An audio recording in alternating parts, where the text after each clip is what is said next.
For BSB, they need to focus on the objectives. Like what happened, Kiluash made the unknown play there. Distracting, no? Distracting play, and they all went there. And the Lord was already getting hit by Sunsparks. Okay, well, makapag-initan na ngayon ng BSB ang carries more than the tanks here on the side of Sunsparks. Let's go into Game 2's draft here. BSB gonna be on the play. Sasagot ang Sunsparks. Selena out for BSB. Still fearing for Greed.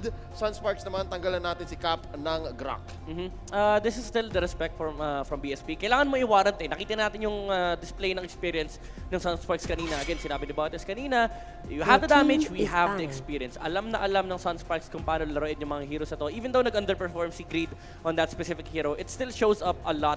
Kasi kapag, malay mo, good day ni Greed ngayon, di ba? Tapos biglang naging sobrang nakakatakot si Selena. So BSB, they need to pay respects to Sunsparks. And I think this is at least some show of confidence from BSB. Nalalaroin pa namin yung laro namin. Yeah. We're not gonna try to answer you from Game 1. And as they did, just like in Game 1, tinanggal nila yung Sicilian. Sunsparks though, Trevor, get off that diggy.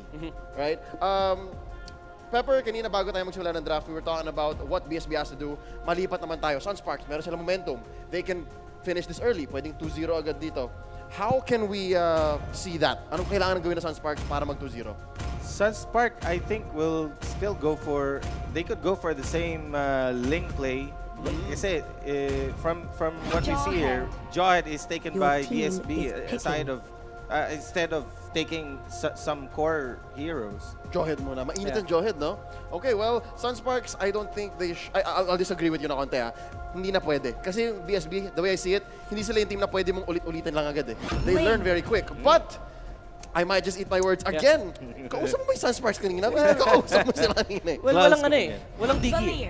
And ngayon, makukuha pa ng Sunsparks yung Valier. So, protektado si Ling from the Jawhead. One of the biggest problem ni Ling dito is kapag bumaba siya, ang daming control with the Jawhead. And yung mga heroes like Cho, kailangan mong isipin yung factor na yun. Now, nakita ng Sunsparks, oy, Jawhead lang. Counter it up with a Valier. Then suddenly, this is one of the freest games of Ling. Oh, wow. Okay, well, it's just a matter of time, and it seems like BSB is going to force this lineup once more. Jawhead, Kimi, ano pa makikita natin? Are we gonna see more of the last game? Pero hindi. It looks like nanaawan sila. Nanaawan nila si Kiluash ng Cho, pero he doesn't care anymore. Still, it's the Uranus. This is the typical answer of BSB. Sabi nila, okay, kung kailangan natin ng extra control. Si Cho, again, one of the valid melee heroes against the Valier kasi yung knockback, ang laking factor pa rin nun. And abot niya kasi yung likuran, kahit pa sabihin mong tinutulak siya ni Valier, wala siyang pakialam doon. Ngayon, BSB, they're forced to run the dual fighter setup with the marksman of Kimi. So, dalawang support na lang hinahanap natin. The problem is, limitado yung hero pool nila dito kasi Sunsparks, they have the bans here on their side. And I don't think na hindi sapat yung damage sila against the Uranus, pero they do have the win condition na ito yung pinapatak mo ng SGD, yung 3-lane setup. Kayang-kaya nila kontrolin yung 3 lane. Isang problema lang nila is wala na yung Digi, wala na yung Nana, Lolita na lang yung natitirang choice. Yep, and by the looks of it, yung Lolita, it's not gonna be the best. Nanaawan pa ng Sunsparks. Ladies and gentlemen, BSB is finding themselves stuck between a rock and a hard place. Pepper, we were talking about what heroes are available kanina and sobrang late na nito. Nabanggit ni Midnight, kailangan na lang siguro na lang frontliners. Sino pa bang natitira? Kaya pa ba lumabas dito ni Minotaur? Kaya pa ba lumabas dito ni Hylos?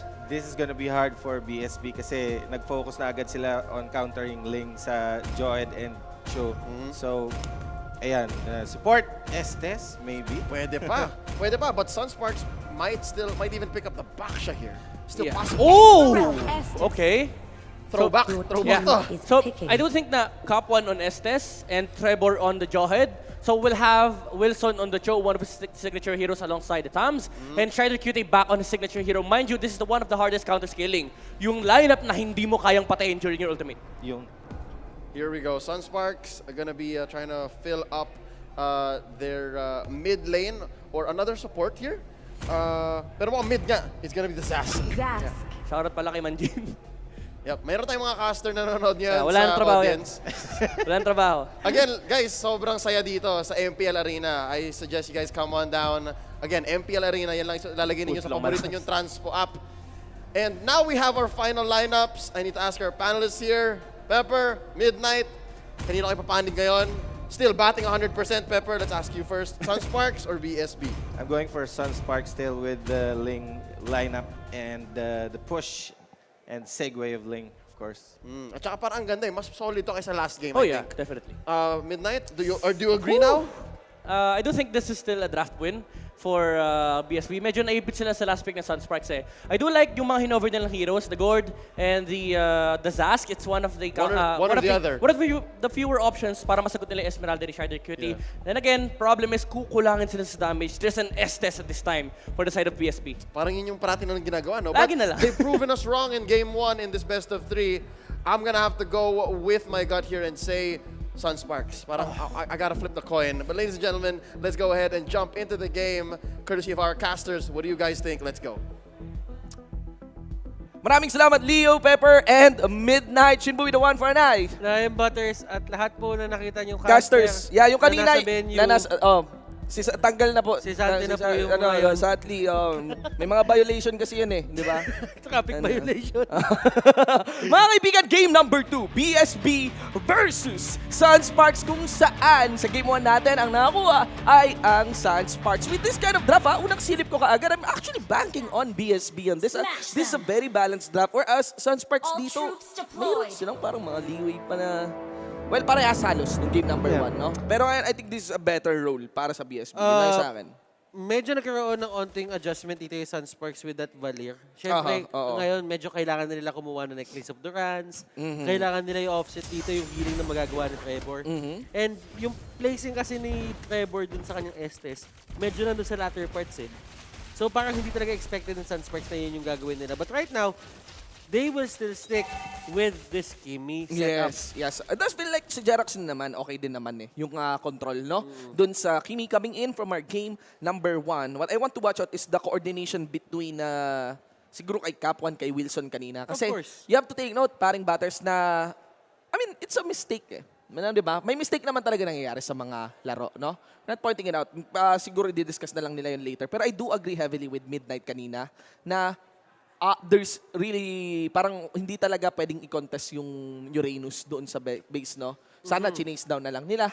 Yung Lord, no? Hard engage, something like that. Yun yung nakikita ko doon sa BSB kanina. Doon nagkaroon ng yun yung pivotal point eh. Ng game number 1 eh. Nung pumasok na si Kiluwash, di ba, doon sa base. Yun kasi yung kailangan natin tignan dito. Sometimes you have to know your role and you have to know what the enemy's role is then. Ang role ni Kiluwash doon is to soak up damage, hug out people. Yeah, yes. Ngayon, kung nandun siya sa base, then that only means if I go straight for the turtle, Lord pala, rather, and alam ko yon, eh di ibig sabihin, mas maganda pala yung setup ko. Yes. Mas pabor pala sa akin yung setup na yon. Yun na nga. Well, we'll see. That is game number 1. Let's see what are the adjustments nga mula dun sa game na yun as we come into game number 2. Still no first blood despite some heavy aggression that happened here dito sa may mismong buff din ng BSB. Can actually see 3 members converging up top mula sa side ng Sunsparks dito. Trying to get some punishment down on towards Wilson, no? Pero I think the first casualty ay dito sa top lane niya. Hapdi nung Azaz, ha? Men, nakikita mo ba yung kinuha ni KLBJ? Kumuha siya ng Demon Boots. So, ibig sabihin, medyo talagang run and gun to. Kumbaga, mana regeneration for days, hindi siya babalik ng base. He got the buff as well, ha? He got the buff as well. Walang uwian to. Ito yung gagawin nila. Sige, nakakimi kayo. Nasa amin yung Zask. Maximum Paunahan performance. tayo. Maximum Paunahan performance, mga kaibigan. Full uptime dito para sa Zask natin. May kapares pang Rafflesia. Si Grid naman, sakto lang naman yan. Panulak lang naman, syempre. Yung value natin dito. Cap 1, kung may tinulak, meron. Ay, naku! Minion ba yun? Minion ba yun? Sinong Wala, ano? Na-reject yung ejector, ladies and gentlemen. Rejector. Well, could have been Hindi nice kasi, kills as well, no? Para sa side ng BSB. Hindi pwede bato yung Torre. Kung nabato yung Torre, Oh my magpupunta ka God. na. Pero First look blood. at this. Oh my God. The burn is there, Cap 1 and the others. Tignan mo kung ano ginagawa nila dito. Nakikipag-unahan na sila, pero si Kilowash, yan talaga yung trabaho niya eh. And this is tough, no? Mag-clear lang ng waves. Yeah, paring batters, walang masyadong action na natutunghayan dito, but that is the pressure, no? Ang intense pong party dyan, dapat nabasag na yung bottom lane ng Sunsparks. And Sunsparks was able to defend that one, foil the initial plans here of BSB. The big collapse now happening here to the mid lane side. Lumina Blast got caster pero hindi na mahalaga yun. We got JP in cleaning up with the last hit done in by our Kazas. And of course, sa may pinakalikod, trumay yung mabul pa si paring Grid. Siya yung sinipa. Alanganin dito yung pusto ni Wilson. Let's go for the backup. Grid gonna be going down. And at least may bawi din dyan. Mga taga-BSB ngayon, dito sa daan, pumasok pa rin si JP. Gets the final hit. He'll be able to jump actually. So, actually, hindi na yata habulin ni Jerax no? So, overall, 1-4 po tayo ngayon. But the gold lead there is now snowballing. 3 minutes mark pa lang. Baring batters. 3,000 sa kamay ng Sunsparks. Okay. Looking back dun sa play na ginawa ni Killua, siya may baba, kaya hindi na siya na-ejector. It's probably because of the Purify. May Purify siya. Okay, may Purify. Nag-cooldown yung Purify. And looking at this, look at this fight. Hindi alam nila Jerax no kung paano nila i-take to. Si Shider Cutie, gusto yun niya man pumasok, meron man siyang Falling Star Moon. Pero medyo talagang hindi na pabor nung nagamit niya yun. Yes, Greed gets caught out. Pero si JP dito, lahat ng kill na gusto ni JP, nalatag sa kanya and hindi makalapit sila Jerax. Kasi in the first place, kapag ka nasa range sila dito na madash at matalunan, they are gonna go down 100%. And you know, the interesting part about Sunsparks, they're very willing to lose the likes of Grid, no? Just so yung cooldowns ng kalaban hindi mapunta kay JP. Kaya ang dali nakakasundot nung link ni JP, ang daling nakakabalik. So, parang link yan di ba? Kuya Shin, pag yan tumalon pabalik sa inyo, pwede mo makontrol. Yun ay kung may skill kayo, di ba? Pero pag wala kayong skill talagang as in even the auto attacks of Ling hurts a lot. And may kapasidad ang Ling talaga to go back and forth sa mga skirmishes na gano'n, sa mga laban na yun. So, right now, all the recipe for success for this game number 2 sa Sunsparks, nakukuha nila ng maaga. And by the way, looking at the headsets dito, pre. Ay, oo. Ang ganda, no? Hataw yung Hataw headset yan. talaga. Gina G, Logitech G yung headset nila. Oh, that's the, that's the Logitech G Pro X. Oh. Bagong line ng headset nila. Ano yan, yung microphone niyan, parang pang streamer grade na. Hindi mo na kailangan ng condenser mic kapag ganyan yung headset mo. Pakiramdam ko, pre, wala talaga sila naririnig. Sila lang. Kahit siguro may nagwe-welding sa tabing bahay nyo, hindi nyo maririnig. Hindi mo maririnig. Sobrang solid nung tignan. Sobrang slick. But going back to the game, BSB dito, yes, they're having a hard time. But still, I can see somewhat na nag-a-adapt yung kanilang paglalaro dito. Yes, Sunsparks, they're pressuring them. Pero kung napapansin mo, yung BSB, may nagigit sila eh.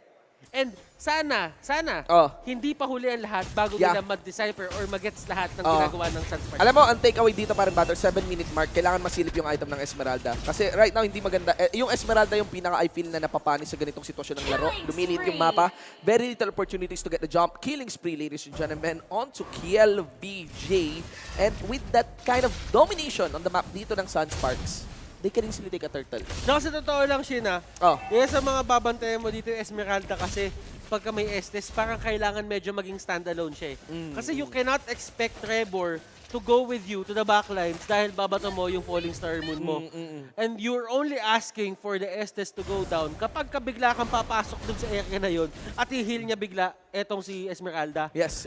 So, ito yung nagiging problema. Hindi stand-alone yung hero dito ni Shider Cutie. Kailangan niya lahat ng alalay na kailangan niya. Kasi as of now, kasi level 6 pa lang siya. Yes. That's the thing, no? Good. Actually, may discount na nga siya dito eh. That Esmeralda is eyeing to get a snowball eh. Diba? Hindi, yung emblem niya, hindi yan pang combat eh. Diba? To really get that snowball, to get that macro play, ladies and gentlemen, to get an advantage. Still no Calamity Reaper at the 4-minute 30 seconds mark, ladies and gentlemen. But at least I think they're able to bag one member of Sunsparks doon sa may top lane side. Sunsparks, siguro cutting their losses, they just went for the push here onto the bottom lane.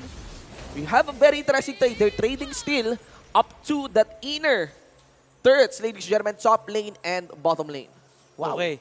So, here is the difference between Sunsparks and BSB. Yes, they're doing the same thing on the opposite sides of the map.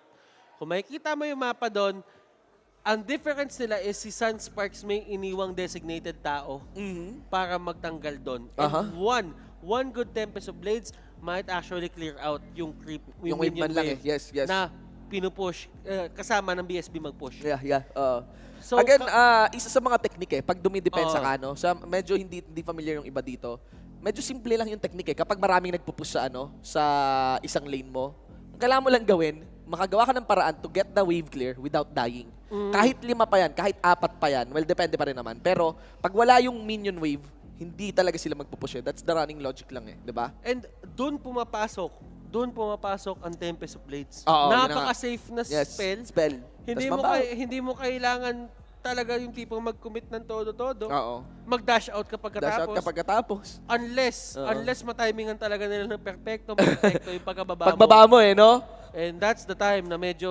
Pagbaba mo, nayaya ka agad no? Yun. Nayaya ka, nasa gate ka na ng bahay nyo Nasa gate ka na. Nahugot ka Ito. pa ng tropa mo Ay, ako naglalaban pala si Jeraxo tsaka si KLBJ. Ay, naku, Yung nakakalito magkamukha- yan. Nakakalito yan. Ito. Ito si Papa Sayote to eh. Papasayote. Si Papa Sayote. Pro player. Kaya pala wala nga si Papa Sayote sa MPL eh. Pro player na pala. Ito si Wilson to. Nakikita niyo yung screen.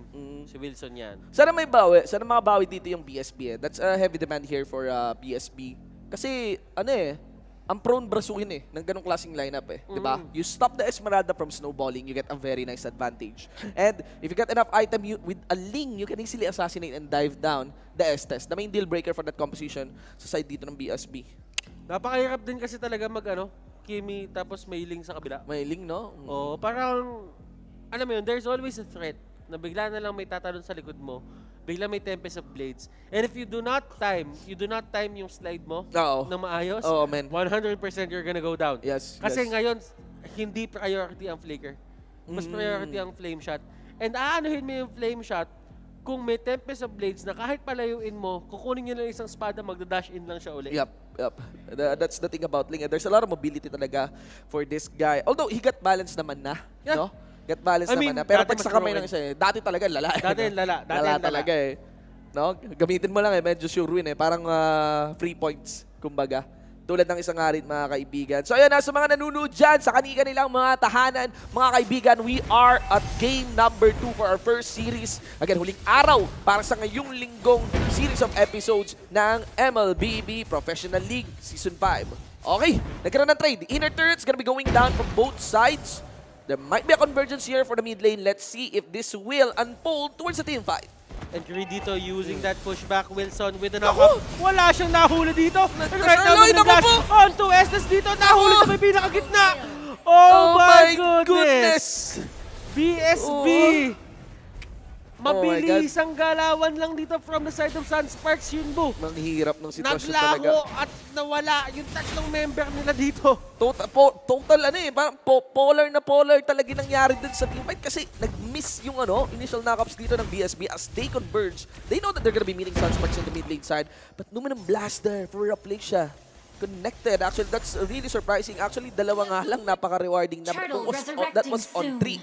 Wilson here, taking a walk in the park. He got caught out. Sinundot ng gwardiya dito. In-scan kung may lagnat. And of course, he's gonna be going down.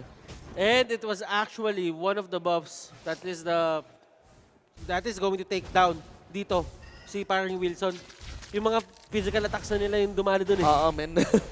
hindi nila kaya. But still, Sunsparks dito do a great job finding the right people to pick off. BSB on the other hand, can they do something here? Kailangan nila nakawin to kasi Sunsparks, same strategy ng game number 1 ng BSB yung ginagamit kayo ng Sunsparks. Kaya kapag nagkaroon tayo ng onting lamang dito into getting the turtles at hindi mapigilan to ng BSB, it's 100% going to be bad. Beautiful! Pwede na yan! Okay, Kota yun ha. Nakuha yung tabog para kay JP. Hop! 4v5 to mga tol. Hindi na dapat dito magagamal mga membro ng Sunsparks. Nice knock-up down in by Capon. Raplacia taking some turrets hit. That is gonna be 2 members ng Sunsparks going down. Mega kill, ladies and gentlemen, though. And now, si Capon naman pala yung napatumba. May pressure din na ginagawa kahit si Kiluwas na naman sa taas. Ito na naman si Kiluwas. Ladies and gentlemen, that is a nice catch there by Wilson. Oh! Kiluwash. Wag na kay Kiluwas. Alam mo, Ignore ano mo nga yan eh, men, Oh, ano yun, man? si Shider Cutie dito, parang gustong-gusto niya ito mabigay Kiluwash eh. Kasi tatandaan mo si Kiluwash, si Kiluwash nag-generate ng armor. Oo. Si Esmeralda, May shield. nangaagaw ng shield. Shield, oo. So, ibig sabihin dito, parang, match made in heaven. Pero, magkaibang team nga lang. Magkaibang team nga lang. Alam mo, Okay. Jin, Ganda nun, ganda nun.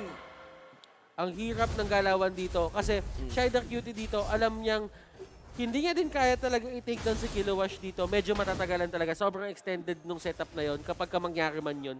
But still, Shredder Cutie, meron siyang ways dito talaga para abusuhin, pero Yun lang. nagkahulihan na naman. Nagkahulihan And it's lang, JP. 2v1. Actually, nakapagtataka ko anong ginagawa ni Wilson doon. Kiluwa share on the Shider. mid side. Shider gonna be going down as he gets held on by JP. Hindi pa tapos yun. Of course, bonus doon. Estes na hindi nakauwi sa bahay nila. Nayaya lumabas ng barkada. Mga kaibigan, 3 for none. And that's all on Sunsparks. BSB here, they're trying to find ways, pero hindi talaga nila makuha kung ano yung binabato sa kanila ng Sunsparks. Sunsparks, they really aim to end this right now. Yeah, At tatandaan natin, Turtle resurrecting madaming soon. nadali dun sa new point system natin. Oo, Noong season 4, oo. natanggal yung dalawang champions natin. Oo. At ngayon, nakita natin yung season 5, mas naging ready yung mga teams natin na parang kuha agad tayo ng mga early wins. Kasi Oo. dati medyo hindi pa sila, Chumichill pa eh, no? Chumichill pa eh. Akala yata nila hindi importante yung 2-0 Oo, eh. yun. Akala panalo ang 2-1 eh. Pag Oo. 2-1 ka, actually palugi yun eh. Palugi yun, parang 1 point lang ata makukuha mo dun eh. Dapat talaga 2-0 mga kaibigan. Pero tingnan natin. Ang laki po ng lamang. We cannot sugarcoat it. Ng Sunsparks sa larong to. 6,000 mga kaibigan. May dala pa dito na Berserker's Fury si paring JP. Members of BSB taking a defensive stance in their own base. As you got Wilson as well. You know, trying to push forward yung lanes naman. Show naman yan. You know, may konting split. Let's see daw kung paano. Anong initiate ng Sunsparks na pwedeng gawin. They have to take note. They have to take note of the Numinum Blast. Uy! Ha? Initcha pa si Kiluwas Kiluwas dito. na naman. Ganun lang naman eh. I-hit talaga yan. KLBJ! BJ nahuli. Numinum pero- Blast! Oh, this is Nice actually cancel! be a good play. Oh, JP pumasok dito sa may Gedli. Oy, flickering in. Pero syempre, ultimation na dinala dito ni paring JP as he will be dashing out. Wilson sa may taas. Prompting members of Sunsparks na huminto na sa pangangatok at pangangaroling dito sa base ng BSB. At least the inhibitor turret still stands for BSB. Kailangan maging maingat ng Sunsparks dito. That was a bad trade-off for them. Yes, Not really- yes. Oh. Na parang, hindi man siya trade in a sense, pero pinakita lang ng BSB na kapag naging complacent kayo at hindi nyo binantayan yung mapa, ready si Wilson anytime na basagin yung base nyo at maging patas to. Well, Oh. technically, sila pa nga malalamangan dun kasi Yeah, yeah. magkakaroon ng isang powered lane Yeah. ang BSB in terms of minions. Actually, siguro nga baka hindi naman complacent din Butters eh. Sunsparks just siguro kinakapan nila kung paano yung anong initiate eh. Kasi they're layering initiates kanina eh, di ba? Oo. Nang bebait kanina si Kiluwas, hindi pumasok. Merong isang bait na ginawa ulit, Raflesia followed up with the Numinum Blast got cancelled, no? So that's one. Pero again, Shadow Cutie will be allowed to get a few snowballs and at least get online in this game. Wilson! Oh! Huli comes, man. Hindi makakatakas ka doon, di ba? Wala. Wala Talagang talaga eh. flame shot is Oo. the way. And Oh my as much as hindi ko gusto yung flame shot ngayon kasi talagang sobrang No, out pati of this mili. world. Out of this world. Lord, May flame shot din eh, di Oo, ba? out of this world yung damage output talaga ng flame shot. And it scales up as well. But still, it is the meta right now and Parang ano people eh, no? will abuse it. Parang pag nagpa-prompt dun sa isang shooting game, eh, flame shot, Oh, rocket launcher, Heavy and machine heavy gun. machine gun. Ladies and gentlemen. Malata- Tara na, ayan na, oh, di ba? Oh, malata- Kiluwas. Namaay na si Kiluwas. Nandun na sa base Oh. ng BSB. Ayan na naman, Tumutunog ayan na na po ang naman. Lord, mga Pero kaibigan. natuto na. Natuto na, syempre, mga kaibigan. Pasok dito, Shider Curie getting pushed back here, done by Green. 10% para sa buhay ng Lord. Kiluwas, sumali na rin tol. Shider Cutie in critical health was able to get the job, though he gets checked once again by Green. Lord has been slain. Secured ng Sunsparks dito, mga tol. Jerax no, kahit away. As BSB. body block ni Blast. Nakuha ng BSB. Nakuha ng BSB. Nakuha ng kaibigan. Solid. Pero, tingnan natin Green here. Critical health once more. That's gonna be the pit connected here. But the Chow is still napigilan dito ni JP, si Wilson. So ngayon, kahit pa paano hindi matapos sa game, Trevor, sinundot na sinundot. Trevor dito naglagay na slow. Trevor dito, kaya mo ba tumakas? Trevor, hindi ka makakatakas! Ay, Oo. naku po. Pero, Estes tapos Ling may Uranus pa. Baka mabu. Baka mabu. Pero, ang pinaka-importante naman doon, nanakaw ng BSB. Oh, yung tol, Lord. yun pa. Si Jerax no nga din, nakakuha mga kaibigan. Kimi pa, flame shot kaya yun, no? Ewan ko, no? Oo. Feeling ko hindi. Hindi, di ginamit. Hindi ginamit flame shot eh, no? Talaga, literal, pakiramdam ko, maximum Oo. charge. Ano, puro physical. Walang halong chemical. Wala nga. Walang halong chemical, pre. 6-18 para sa laro natin. We got 6K gold lead dito para sa Sunsparks. Mga kaibigan, I know. Hindi ganun kaganda yung tarima sa simula ng laban natin. Pero pag ito pumalo ng 15 minutes, mga push na nagagawa rin dun sa outer turrets, Sunsparks will be reaching its limit.